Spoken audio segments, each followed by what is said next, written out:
MashaAllah. The next question is, who are we to judge that Islam is the proper religion? Everyone has their own beliefs and think that their God is the right God and the true God.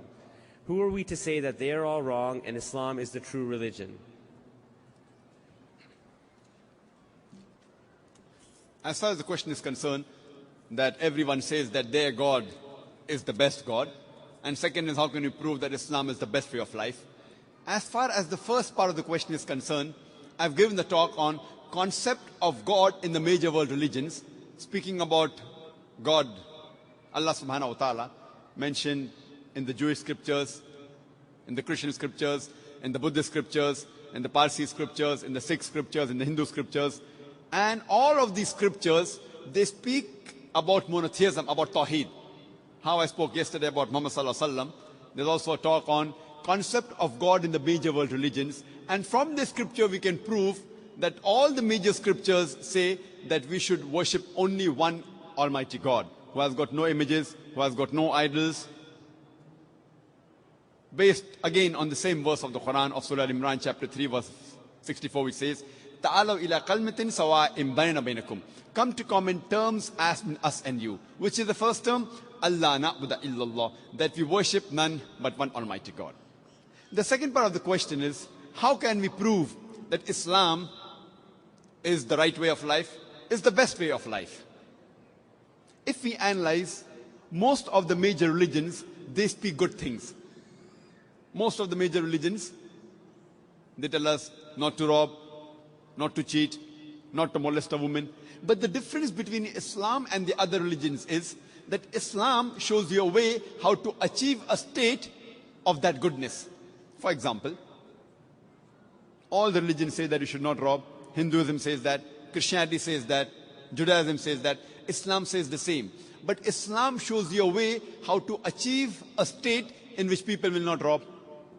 Islam has a system of zakat, that is every rich person who has a saving of more than the nisab level, more than 85 grams of gold, he or she should give 2.5% of that excess wealth in charity every lunar year. If every rich human being gives zakat, poverty will be eradicated from this world. There will not be a single human being who will die of hunger. And according to statistics, we come to know that the income of the 3 richest people in the world is equal to the GDP of the 47th poorest country in the world. And there's another statistics that if a few hundred richest people in the world, if they give zakat, 2.5% of the wealth in charity, poverty will be eradicated from this world. After this, the glorious Quran says, in Surah Ma'idah, chapter number 5, verse number 38, as to the thief, be it a man or a woman, chop off his or her hand as a punishment from Allah subhanahu wa ta'ala. Non-Muslims will say, chopping off the hands in this age of science and technology, Islam is a barbaric religion. It's a ruthless way of life. And they think that if you go to Saudi Arabia, where this law is practiced, every second person you come across will have his hands chopped off. I have been to Saudi Arabia several times. I have not seen a single human being whose hands have been chopped off. There may be a few people whose hands have been chopped off, but it is not as common as they think it is.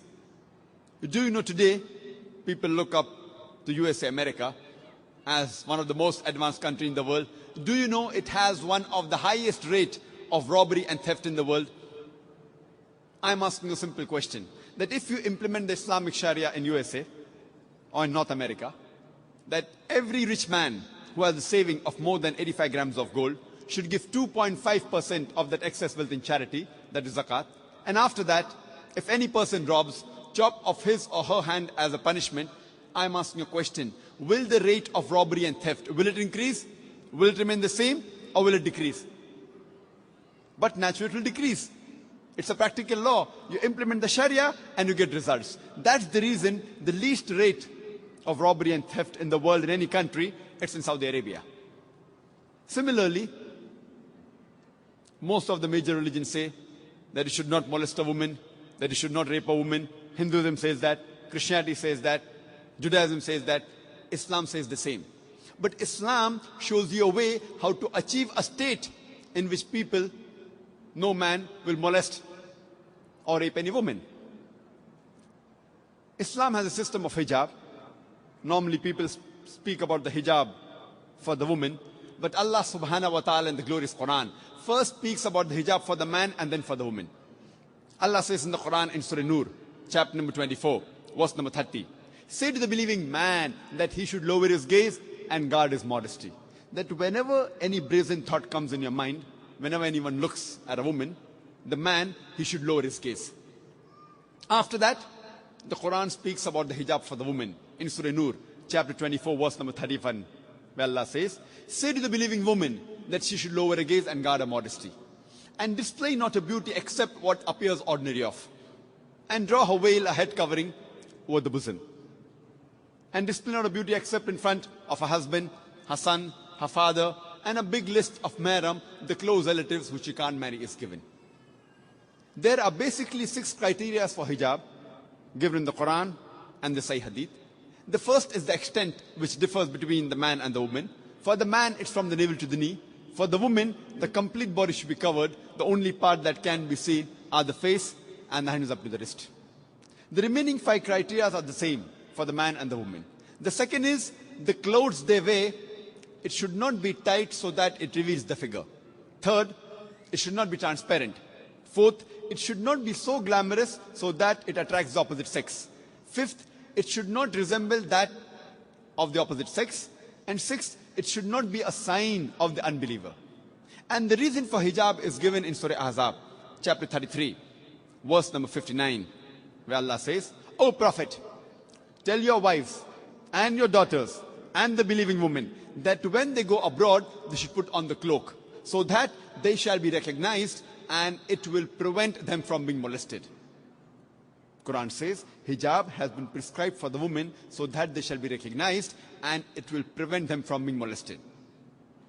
For example, if there are 2 twin sisters who are very beautiful or equally beautiful, and if they are walking down the streets of Toronto, maybe Yonge Street, and if one twin sister, she is wearing the Islamic hijab, the complete body cover except the face and the hands up to the wrist, and the other twin sister, she is wearing the Western clothes, the mini skirts or short, and if round the corner there is a hooligan, there is a ruffian who's waiting for a catch, who's waiting to tease a girl, which girl will he tease? Will he tease the girl wearing the Islamic hijab, or will he tease the girl wearing the mini skirts or short?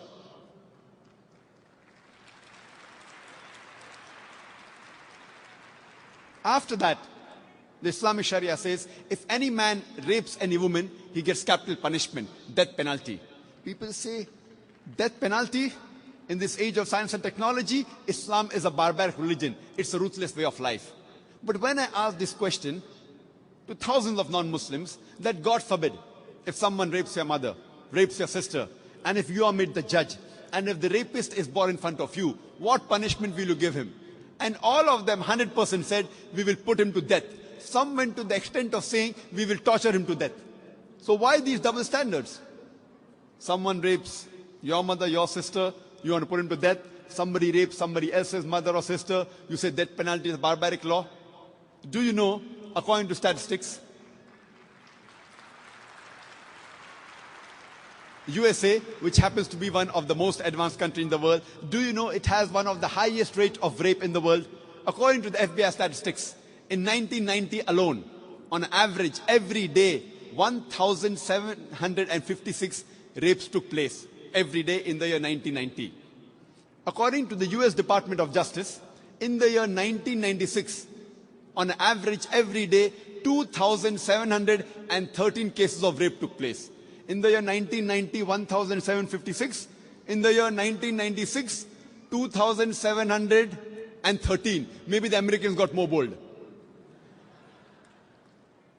That means every 32 seconds, one rape is taking place in USA. You know, we are here in this auditorium, maybe for the past 6 hours. Already 600 rapes may have taken place in USA till the time you are here.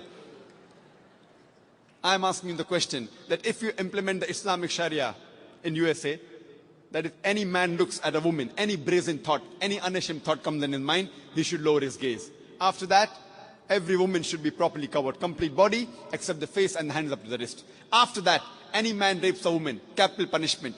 I'm asking the question, will the rate of rape in America, in USA, will it increase?